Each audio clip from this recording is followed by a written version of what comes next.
Hello friends, welcome to इम्तिहान। आज के इस वीडियो के अंदर हम लोग डिस्कस करेंगे पॉलिटी के 19 इंपॉर्टेंट ऑब्जेक्टिव क्वेश्चंस, और ये सारे क्वेश्चंस बहुत इंपॉर्टेंट है एग्जाम पॉइंट ऑफ व्यू से। तो चलिए वीडियो को शुरू करते हैं। Question number 1, in which part of the Indian constitution is the separation of the judiciary from the executive provided? न्यायपालिका को कार्यपालिका से अलग करने का प्रावधान भारतीय संविधान के किस भाग में किया गया है? तो इसका राइट आंसर है ऑप्शन नंबर सी, राज्य के नीति निर्देशक तत्व, directive principles of state policy. Option number C इसका राइट आंसर हो जाएगा। अनुच्छेद 50 के अंतर्गत राज्य को न्यायपालिका को कार्यपालिका से अलग करने के लिए कदम उठाने का निर्देश दिया गया है। अनुच्छेद 50 डीपीएसपी यानी directive principle of state policy भाग 4 का हिस्सा है। Next question, question number 2, under the directive principles of state policy up to what age were children expected to be provided free and compulsory education? राज्य के नीति निर्देशक तत्वों के अंतर्गत बच्चों को निःशुल्क और अनिवार्य शिक्षा किस आयु तक देने की अपेक्षा की गई थी? तो इसका राइट आंसर है ऑप्शन नंबर ए, 14 वर्ष। ऑप्शन नंबर ए इसका राइट आंसर है। मूल संविधान के अनुच्छेद 45 में 14 वर्ष तक के बच्चों को निःशुल्क और अनिवार्य शिक्षा देने का प्रावधान था। बाद में 86वें संविधान संशोधन अधिनियम 2002 द्वारा 6 से 14 वर्ष के बच्चों के लिए शिक्षा को मौलिक अधिकार अनुच्छेद 21A बनाया गया। Next question, question number 3, which part of the Indian constitution deals with the directive principles of state policy? भारतीय संविधान का कौन सा भाग राज्य के नीति निर्देशक तत्वों डीपीएसपी से संबंधित है? तो इसका राइट आंसर है ऑप्शन नंबर सी, भाग 4। ऑप्शन नंबर सी इसका राइट आंसर है।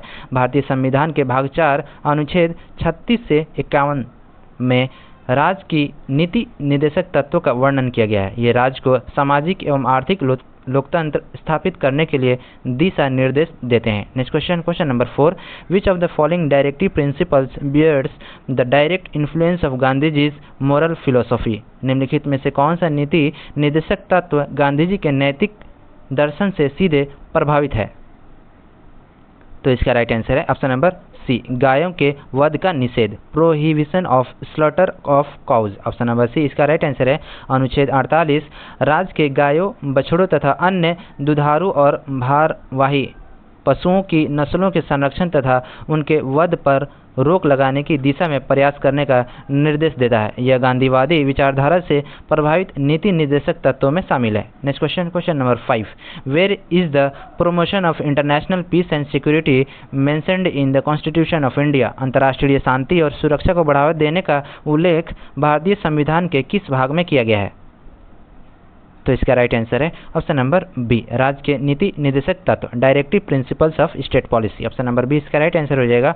अनुच्छेद 51 अंतर्राष्ट्रीय शांति और सुरक्षा को बढ़ावा देने, राष्ट्रों के बीच सम्मानजनक संबंध बनाए रखने तथा अंतर्राष्ट्रीय कानून एवं संधियों के प्रति सम्मान को प्रोत्साहित करने का निर्देश देता है। Next question, question number 6, which articles of the Constitution of India deal with the directive principles of state policy? भारतीय संविधान के कौन से अनुच्छेद राज्य के नीति निर्देशक तत्वों डीपीएसपी से संबंधित है? तो इसका राइट आंसर है ऑप्शन नंबर सी, अनुच्छेद 36 से 51। ऑप्शन नंबर सी इसका राइट आंसर हो जाएगा। संविधान के भाग 4 में अनुच्छेद 36 से 51 तक राज्य के नीति निर्देशक तत्वों का वर्णन किया गया है। ये तत्व न्यायालय द्वारा सीधे लागू नहीं कराए जा सकते, लेकिन शासन में इन्हें मौलिक माना गया है। Next question, question number 7, by which constitutional amendment act was an attempt made to give the directive principles precedence over fundamental rights? किस संविधान संशोधन अधिनियम द्वारा नीति निर्देशक तत्वों को मौलिक अधिकारों पर व्यापक प्राथमिकता देने का प्रयास किया गया था? तो इसका राइट आंसर है ऑप्शन नंबर बी, 42वां संशोधन। ऑप्शन नंबर बी इसका राइट आंसर है। 42वें संविधान संशोधन अधिनियम 1976 ने अनुच्छेद 31C के दायरे को सभी नीति निर्देशक तत्वों तक बढ़ाने का प्रयास किया, जिससे डीपीएसपी को मौलिक अधिकारों पर व्यापक प्राथमिकता मिली। हालांकि मिनर्वा मिल्स मामले 1980 में सर्वोच्च न्यायालय ने इस विस्तार को असंवैधानिक घोषित कर दिया। Next question, question number 8, which of the following are stated as directive principles of state policy under article 51 of the constitution of India? भारतीय संविधान के अनुच्छेद 51 के अंतर्गत निम्नलिखित में से कौन से राज्य के नीति निर्देशक तत्व हैं? 1, अंतर्राष्ट्रीय शांति और सुरक्षा को बढ़ावा देना। 2, राष्ट्रों के बीच न्यायपूर्ण और सम्मानजनक संबंध बनाए रखना। 3 अंतर्राष्ट्रीय विवादों को मध्यस्थता द्वारा निपटाने को प्रोत्साहित करना। तो क्वेश्चन नंबर जो है वो 8 का राइट आंसर हो जाएगा ऑप्शन नंबर डी। 1, 2 और 3 तीनों जो है वो सही है। ऑप्शन नंबर डी इसका राइट आंसर है। अनुच्छेद 51 में अंतर्राष्ट्रीय शांति एवं सुरक्षा को बढ़ावा देना, राष्ट्रों के बीच न्यायपूर्ण और सम्मानजनक संबंध बनाए रखना तथा अंतर्राष्ट्रीय विवादों को मध्यस्थता द्वारा निपटाने के लिए प्रोत्साहित करना शामिल है। इसलिए तीनों कथन जो है वो सही है। Next question, question number 9। The Panchayati Raj system in India is laid down under which of the following. Bharat में पंचायती राज व्यवस्था का प्रावधान संविधान के किस भाग के अंतर्गत किया गया है? तो इसका राइट आंसर है ऑप्शन नंबर सी, राज्य के नीति निर्देशक तत्व, directive principles of state policy. Option number C इसका राइट आंसर है। अनुच्छेद 40 राज्य को ग्राम पंचायत का गठन करने और उन्हें स्वशासन की इकाइयों के रूप में कार्य करने के लिए आवश्यक शक्तियां देने का निर्देश देता है। यह भाग 4 डीपीएसपी में शामिल है। बाद में 73वें संविधान संशोधन अधिनियम 1992 द्वारा पंचायती राज संस्थाओं को संवैधानिक दर्जा दिया गया। Next question, question number 10। Equal pay for equal work has been ensured in the Indian constitution as one of the following. समान कार्य के लिए समान वेतन भारतीय संविधान में निम्नलिखित में से किसके रूप में सुनिश्चित किया गया है? तो इसका राइट आंसर है ऑप्शन नंबर बी, राज्य के नीति निर्देशक तत्व, directive principles of state policy. Option number B इसका राइट आंसर है। अनुच्छेद 39 डी राज्य को पुरुषों और महिलाओं दोनों के लिए समान कार्य हेतु समान वेतन सुनिश्चित करने की दिशा में नीति बनाने का निर्देश देता है। इसलिए यह डीपीएसपी का हिस्सा है, मौलिक अधिकार नहीं। Question number 11। The concept of A welfare state is included in which part of the Indian constitution. कल्याणकारी राज्य की अवधारणा भारतीय संविधान के किस भाग में निहित है?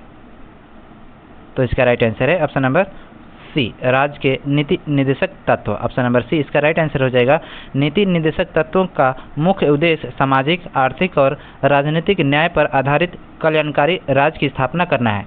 इनमें समानता, सामाजिक सुरक्षा, स्वास्थ्य, शिक्षा, काम और जीवन स्तर सुधारने जैसे प्रावधान शामिल है। Next question, question number 12। Which of the following is not included in the directive principles of state policy. निम्नलिखित में से कौन सा राज्य के नीति निर्देशक तत्वों में शामिल नहीं है? तो इसका राइट आंसर है ऑप्शन नंबर डी, सूचना का अधिकार। ऑप्शन नंबर डी इसका राइट आंसर हो जाएगा। सूचना का अधिकार डीपीएसपी में शामिल नहीं है। यह मुख्य रूप से सूचना का अधिकार अधिनियम 2005 के माध्यम से कानूनी अधिकार के रूप में लागू हुआ। दूसरी ओर शराबबंदी अनुच्छेद 47, काम का अधिकार अनुच्छेद 41 और समान कार्य के लिए समान वेतन अनुच्छेद 39 डी डीपीएसपी से संबंधित है। Next question, question number 13। The directive principles of state policy is a cheque which is paid on bank's convenience. Who said this. राज्य के नीति निर्देशक तत्व एक ऐसा चेक है जो बैंक की सुविधा के अनुसार भुगतान किया जाता है। यह कथन किसने कहा था? तो इसका राइट आंसर हो जाएगा option number A, B R. Ambedkar. Option number A इसका राइट आंसर हो जाएगा। Doctor B R. अम्बेडकर ने नीति निर्देशक तत्वों की गैर न्याय संगत प्रकृति को समझाने के लिए चेक का उदाहरण दिया था। डीपीएसपी को अदालत द्वारा सीधे लागू नहीं कराया जा सकता, लेकिन वे शासन के लिए महत्वपूर्ण मार्गदर्शक सिद्धांत है। Next question, question number 14। Which one of the following is a directive principles of state policy. निम्नलिखित में से कौन सा राज्य के नीति निर्देशक तत्व यानी डीपीएसपी का प्रावधान है? तो इसका राइट आंसर है ऑप्शन नंबर ए, राज्य पर्यावरण की रक्षा और सुधार के लिए प्रयास करेगा। ऑप्शन नंबर ए इसका राइट आंसर हो जाएगा। अनुच्छेद 48A के अंतर्गत राज्य को पर्यावरण की रक्षा एवं सुधार तथा वनों और वन्य जीवों की सुरक्षा के लिए प्रयास करने का निर्देश दिया गया है। अन्य विकल्प मौलिक अधिकारों से संबंधित है। Next question, question number 15। What is the nature of the directive principles of state policy. राज्य के नीति निर्देशक तत्वों की प्रकृति कैसी है? तो इसका राइट आंसर है ऑप्शन नंबर बी, गैर न्याय संगत। ऑप्शन नंबर बी इसका राइट आंसर है। अनुच्छेद 37 के अनुसार नीति निर्देशक तत्वों को किसी न्यायालय द्वारा लागू नहीं कराया जा सकता, इसीलिए जो है ये गैर न्याय संगत यानी नॉन जस्टिसिएबल है। हालांकि ये देश के शासन में मौलिक माने जाते हैं। Next question, question number 16। What is the main purpose of including the directive principles of state policy in the Indian constitution. भारतीय संविधान में राज्य के नीति निर्देशक तत्वों को शामिल करने का मुख्य उद्देश्य क्या था? तो इसका राइट आंसर है ऑप्शन नंबर डी, सामाजिक और आर्थिक लोकतंत्र स्थापित करना। ऑप्शन नंबर डी इसका राइट आंसर हो जाएगा। डीपीएसपी का उद्देश्य केवल राजनीतिक लोकतंत्र तक सीमित नहीं है, बल्कि सामाजिक एवं आर्थिक न्याय स्थापित करके एक कल्याणकारी राज्य यानी वेलफेयर स्टेट का निर्माण करना है। Next question number 17। Which one of the following articles of the Directive Principles of State Policy deals with the promotion of international peace and security? निम्नलिखित में से कौन सा अनुच्छेद अंतर्राष्ट्रीय शांति और सुरक्षा को बढ़ावा देने से संबंधित है? तो इसका राइट आंसर है ऑप्शन नंबर डी, अनुच्छेद 51। ऑप्शन नंबर डी इसका राइट आंसर हो जाएगा। अनुच्छेद 51 राज्य को अंतर्राष्ट्रीय शांति और सुरक्षा को बढ़ावा देने, राष्ट्रों के बीच न्यायपूर्ण एवं सम्मानजनक संबंध बनाए रखने तथा अंतर्राष्ट्रीय विवादों को मध्यस्थता द्वारा सुलझाने के लिए प्रोत्साहित करता है।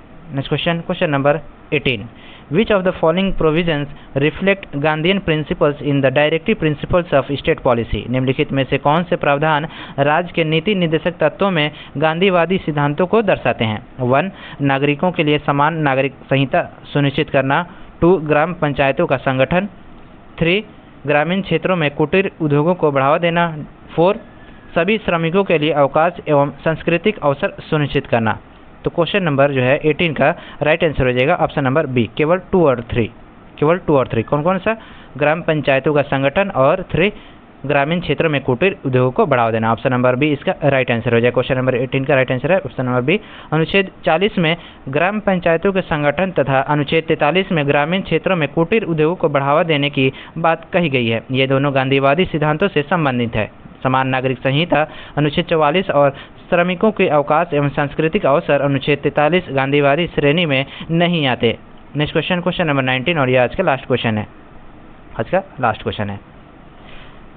The directive principles of state policy are the only pious aspirations of the noble souls। यह कथन किसने कहा था? The directive principles of the state policy are the only pious aspiration of the noble souls। मतलब ये कथन जो है किसने कहा था? Who said? तो इसका राइट आंसर है option number A, K C Wheare. Option number A इसका राइट आंसर हो जाएगा, केसी वियर। तो दोस्तों ये थे आज के इंपॉर्टेंट 19 पॉलिटी के क्वेश्चंस और ये सारे क्वेश्चंस बहुत इंपॉर्टेंट थे। उम्मीद है ये सेशन आपको पसंद आया होगा। अगर पसंद आया हो तो लाइक शेयर और सब्सक्राइब जरूर करें। मिलते हैं नेक्स्ट वीडियो में, तब तक के लिए थैंक यू।